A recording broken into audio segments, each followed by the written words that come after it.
In the murky depths of the Carrion Nebula, far beyond the spiral arms of known galaxies, lay the Aquatic Empire of K'tharr, a civilization sculpted by millennia of underwater warfare and unwavering devotion to the Great Protocol. The K'tharr were as formidable as they were utterly devoid of humor. Their world, K'tharr Prime, was a symphony of bioluminescent coral cities and obsidian fortresses, all interconnected by a network of pressurized tubes and subaquatic highways. To the K'tharr, the universe was a vast, resource-rich ocean, and every other species a potential threat or asset. Their technology, while not as flashy as some of the galactic core civilizations, was brutally efficient. Sonic cannons that could shatter continents, genetically engineered leviathans bred for battle, and surveillance systems that monitored every ripple in the cosmic currents. These were the tools with which the K'tharr enforced their iron grip. Every aspect of K'tharr society was governed by the Great Protocol, an ancient, ever-expanding scripture outlining every conceivable action and its corresponding consequence. Deviation was unthinkable, spontaneity was heresy, and laughter was an anomaly, a glitch in the system, a rogue wave threatening to capsize the perfectly ordered vessel of K'tharr civilization.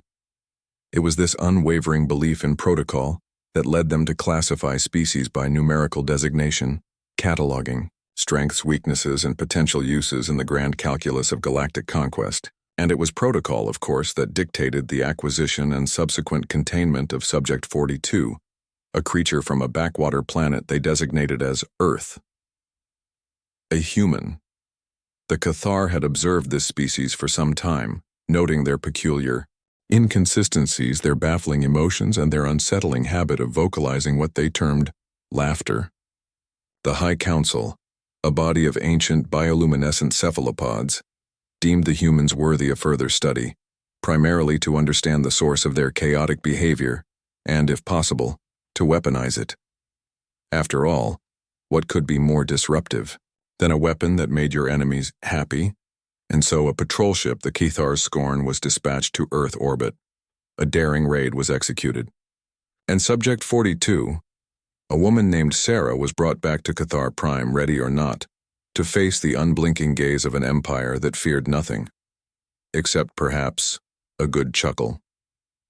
Sarah lounged in her detention cell, a transparent sphere filled with recycled K'tharr ocean water.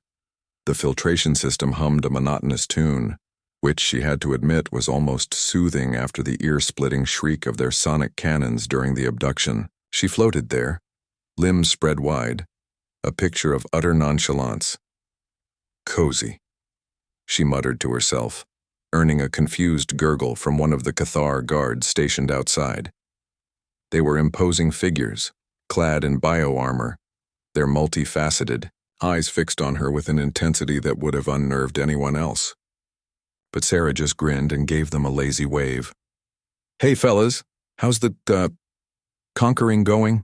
she asked, her voice echoing slightly in the water-filled cell. The guards exchanged nervous clicks, their tentacles twitching. Communication with the subject was strictly forbidden without express authorization from the High Council, yet her words, delivered with such casual disregard, seemed to ripple through the water, unsettling their rigidly structured minds. A team of K'tharr scientists soon arrived, their translucent bodies pulsating with an eerie internal light. They carried an array of strange instruments, devices that measured biofrequencies, analyzed emotional states, and, Sarah suspected, probably ordered takeout. The lead scientist, a particularly grumpy-looking specimen named Zorgon 7, addressed her through a translator. "Subject 42, you will cease your frivolous vocalizations and cooperate with our analysis. Your species, laughter, is of grave concern to the Empire." Sarah chuckled, a genuine throaty sound that sent shivers down Zorgon 7's spine. Grave concern? Wow, I'm flattered. You guys really need to lighten up. No pun intended, of course, with the whole glow-in-the-dark thing you've got going on. Zorgon 7's bioluminescence flickered erratically. "Silence, your flippancy is illogical. Explain the purpose of laughter." What strategic advantage does it provide? Sarah shrugged, her hair swirling around her in the water. Purpose? Advantage? Dude, sometimes it just feels good. You know, like when you see a space squid slip on a banana peel. Hypothetically speaking, of course. The true source of the K'thar's anxiety, however, wasn't just Sarah's baffling behavior. It was an artifact they'd salvaged from a derelict vessel drifting in the void, a device of unknown origin and terrifying potential, or so they believed. This mysterious object became their obsession, a puzzle they were determined to solve, a weapon they yearned to wield. The artifact itself was underwhelming, at least to human eyes. It was a small plastic wand with a loop at one end, attached to a handle with a reservoir. Covered in faded childish colors, it looked suspiciously like something you'd find in a discount store toy aisle. But to the K'tharr, it represented an enigma, a key to unimaginable power. They subjected the wand to every conceivable test. They bombarded it with sonic waves, submerged it in corrosive acids, and even attempted to dissect it with microscopic lasers. The wand, however, remained stubbornly inert, offering no clue to its function. Frustration mounted within the High Council. Sarah, of course, found the whole spectacle hilarious. From her watery cell, she watched the K'tharr scientists squabble and fret over the weapon with undisguised amusement. She'd offer unsolicited advice like, maybe try blowing on it, or does it come with batteries? These suggestions were naturally met with deep suspicion and glares that could curdle seawater. The K'tharr, in their rigid, militaristic mindset, assumed the wand was a weapon, a device designed for destruction or perhaps subtle manipulation. They imagined it emitting mind control rays, generating disruptive energy fields, or even summoning interdimensional horrors. Their imaginations, fueled by paranoia and a healthy dose of xenophobia, ran wild. Each time they were close to a breakthrough, Sarah would disrupt their progress, not intentionally, mind you, but her mere existence seemed to act like a wrench in their well-oiled machinery. One day she casually mentioned that the artifact reminded her of a thingamajig from her childhood. That set them back weeks as they tried to decode thingamajig, a term which they assumed was some sort of coded reference to a secret weapon, component, or attack strategy. They were so close, they thought, to unlocking the secrets of this alien technology, to turning its power against their enemies, or perhaps even against the enigmatic human who seemed to mock their every effort. What they didn't know was that the greatest weapon in the universe, at least against the K'tharr, was already in their possession: Sarah's laughter. Life in the K'tharr detention center for Sarah was less prison and more bizarre theater. The K'tharr, sticklers for procedure, had a feeding schedule, which involved a nutrient paste being delivered at precisely 0700 hours, 1300 hours, and 1900 hours, regardless of whether Sarah was hungry. One day, Sarah, who had clearly missed the memo on intergalactic etiquette, decided she wanted a snack at 1000 hours. She politely asked a guard for some munchies. The guard, whose vocabulary did not include the word munchies, stared blankly. Sarah, undeterred, pantomimed eating, making exaggerated chewing motions and smacking her lips. The guard, interpreting this as a sign of aggression, summoned reinforcements, leading to a tense standoff that ended only when Sarah burst into laughter. The K'tharr were baffled. Why was she laughing? Was this some sort of psychological warfare? They documented the incident, noting the exact decibel level of her laughter and the precise angle of her head tilt. They analyzed the chemical composition of the air around her, searching for hallucinogenic compounds. Of course, all they found was ordinary air and one very amused human. Another time, Sarah discovered the K'tharr's elaborate waste disposal system, a network of tubes and filters designed to efficiently recycle organic matter. She, being a practical sort, decided to improve the system by tossing in a crumpled piece of paper, a sketch of a K'tharr guard wearing a ridiculously oversized hat. The system promptly clogged, causing a minor flood in the detention center. The K'tharr were apoplectic. This was sabotage, an act of war. Sarah, however, just shrugged and said, "Oops, my bad." Her casual disregard for their meticulously crafted protocols was infuriating. bewildering, and above all, deeply unsettling. As the incidents piled up, the K'tharr began to suspect that Sarah's odd behavior wasn't random. They began to question if all of it was part of some elaborate, deeply disturbing human plan. The most concerning, of course, was her laughter. It echoed through the sterile corridors of their base, a sound as alien to the K'tharr as the concept of relaxing. They began to analyze it, dissect it, attempting to understand its purpose. Was it a weapon, a sign of madness, or something far, far worse? The High Council Chamber of K'tharr was a place of somber pronouncements and calculated decisions. The air, thick with the scent of brine and ozone, hung heavy with anticipation. Before the council, a holographic projection flickered, displaying Sarah's smiling face, her laughter echoing in the chamber. Each council member, distinguished by their bioluminescent markings and the number of barnacles encrusting their shells, regarded the image with deep suspicion. Her laughter, Councillor Mortak rasped, his voice a low rumble. It is unsettling. Councillor Rala, known for her analytical mind, adjusted her spectacles. Indeed, its unpredictable nature defies all logical analysis. We must consider the possibility that it is a weapon. A murmur of unease rippled through the council. The idea of laughter as a weapon was absurd, yet they couldn't dismiss it. Nothing about this human made sense. Perhaps, suggested Elder Vrook, his voice trembling slightly, it is a disease, a contagion spread through sound waves designed to erode our societal structure. The holographic Sarah chuckled as if on cue. Several council members recoiled. Or, intoned Grand Admiral Krill, his gaze hardening, it is a sign of something far more sinister, a prelude to an invasion, a psychological assault meant to weaken our resolve. The debate raged on for hours. Theories were proposed, dissected, and discarded. Some argued that Sarah's laughter was a form of coded communication, a signal to her unseen allies.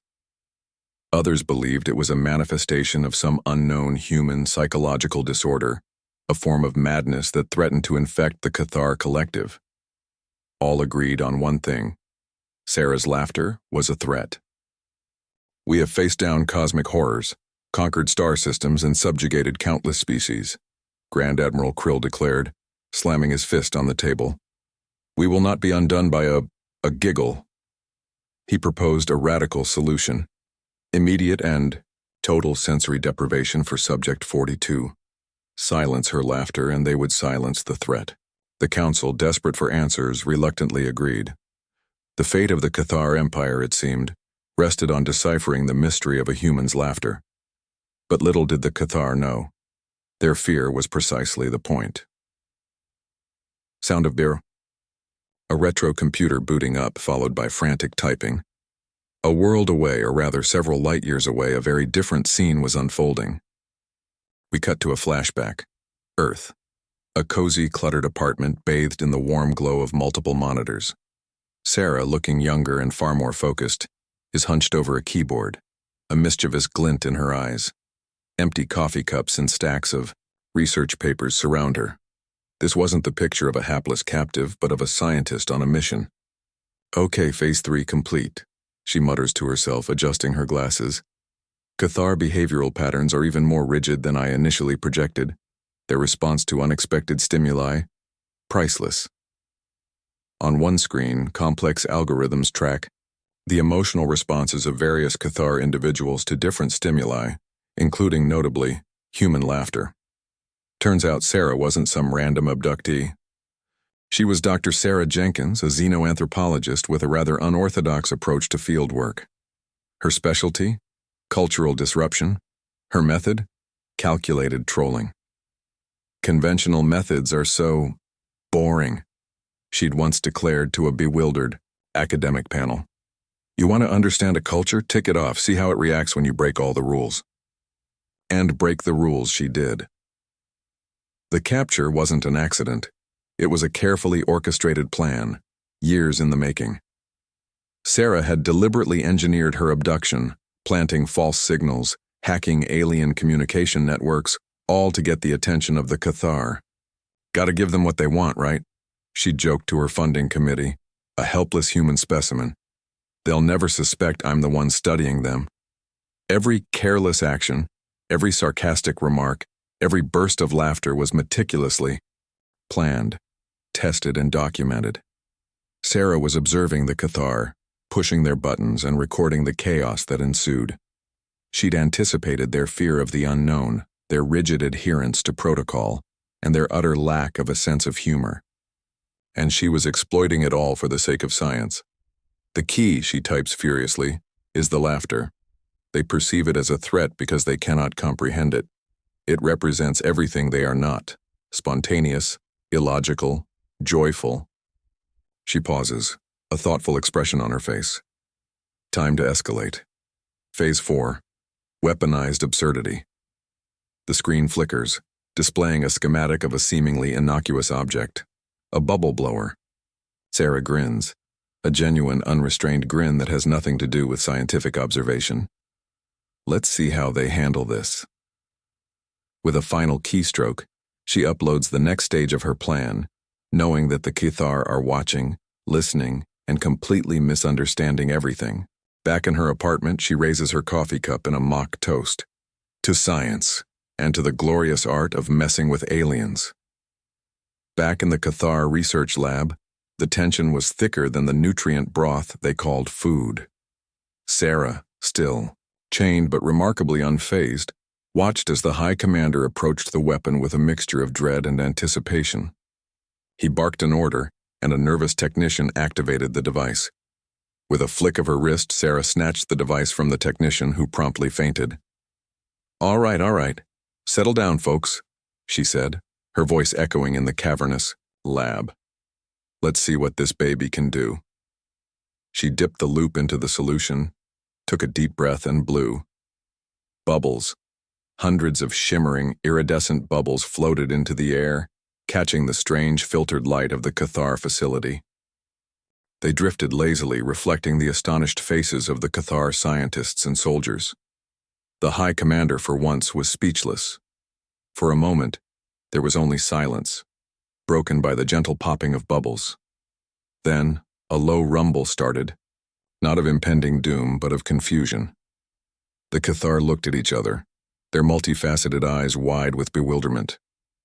This was the weapon, Sarah giggled, a genuine, unrestrained giggle. "It's a bubble blower," she explained, as if it were the most obvious thing in the universe. "You know, for making bubbles. Kids play with them. Birthday parties. No?" The K'tharr remained frozen, processing this information. Their most potent weapon, the one they'd feared and studied for cycles, was a child's toy. The absurdity of it was almost too much for their logical minds to bear. Then, something unexpected happened. A small K'tharr technician, barely more than a larva, reached out a tentative tentacle and touched a bubble. It popped, leaving a faint, soapy residue on his skin. He stared at his tentacle, then back at the floating orbs. A strange sensation washed over him, an unfamiliar lightness. He felt amused. A tiny, almost imperceptible smile twitched at the corner of his mouth. He reached out again, and this time he didn't flinch when the bubble burst. Another K'tharr, an older scientist, watched the scene with growing curiosity. He cautiously extended a claw and popped a bubble himself. A flicker of something akin to joy crossed his face. He had never experienced anything like it. It was pleasant. The bubbles continued to float, shimmering and popping, spreading their strange, joyful influence throughout the lab. More and more K'tharr reached out, touching, watching, and experiencing a sensation they had never known existed. Joy. Their fear began to dissipate, replaced by a sense of wonder and, dare they admit it, fun. The High Commander watched in disbelief as his meticulously ordered world began to unravel, one bubble at a time. The effect was instantaneous, like injecting pure chaos directly into the K'tharr mainframe. The concept of fun spread through the ranks like a highly contagious, utterly baffling virus. Some K'tharr, the younger ones mostly, were immediately captivated. They chased the bubbles, batting at them with their tentacles, emitting strange gurgling sounds that might have been laughter. Others, the older, more rigidly programmed members of society, reacted with horror. They saw the bubbles as a threat to order, a symbol of anarchy. They tried to destroy them, swatting them down with angry swipes, but more kept appearing, shimmering and mocking their attempts at control. The research lab became a battleground, a bizarre mix of joyful abandon and furious repression. One faction created elaborate bubble-blowing devices while another developed anti-bubble shields. The High Commander, his face a mask of utter bewilderment, tried to restore order, but his commands were lost in the rising tide of giggles and outraged squawks. The schism quickly spread beyond the lab, engulfing the entire K'tharr society. News of the weapon of amusement reached the farthest reaches of the underwater cities, sparking heated debates and philosophical crises. Was fun a legitimate pursuit? Was it compatible with the K'tharr's militaristic values? Was it evil? Factions formed. The fundamentalists, as Sarah secretly called them, embraced the bubbles with open arms, or tentacles. They organized bubble-blowing festivals, created bubble-themed art, and even developed a bubble-based religion. Their motto, "Pop till you drop." On the other side were the Order Keepers, staunch traditionalists who saw fun as a dangerous distraction from duty. They argued that laughter was a sign of weakness, that joy led to complacency, and that bubbles were an abomination that threatened to undermine the very foundation of K'tharr society. Their battle cry, "No pops allowed!" The conflict escalated, turning into a full-blown cultural revolution. The K'tharr world, once a model of rigid order, was now a chaotic mix of bubble-blowing revelry and humorless resistance, a satirical depiction of a society torn apart by the simple yet profound concept of fun. The inevitable clash arrived in the form of the Great Bubble War. Fundamentalists, armed with industrial-strength bubble blowers, faced off against Order Keepers wielding modified sonar cannons designed to pop bubbles at 100 paces. The underwater city was filled with a surreal ballet of shimmering spheres and concussive blasts, a battle fought with laughter and righteous indignation. The fundamentalists, surprisingly adept at bubble-based combat, used swirling streams of bubbles to disorient their opponents, creating slippery surfaces that sent the Order Keepers tumbling in their heavy armor. They even developed bubble shields, deflecting the sonar blasts with layers of shimmering iridescent orbs. The Order Keepers, though lacking in bubble-specific weaponry, were masters of strategy. They formed bubble-popping squads, systematically, clearing entire sectors of the city, while their engineers worked frantically to develop a bubble-resistant armor. The High Commander, desperate to maintain control, declared a state of emergency, but his decrees were largely ignored amidst the chaos. The climax of the war occurred in the Grand Plaza, where the two factions met in a final spectacular showdown. A colossal bubble fight erupted, with billions of bubbles filling the water, obscuring visibility and creating a dizzying, disorienting spectacle. Amidst the chaos, the High Commander, covered in soapsuds and struggling to maintain his dignity, slipped on a rogue bubble and crashed into a statue of the first Emperor. While the K'tharr were distracted by their aquatic bubble Armageddon, Sarah saw her opportunity.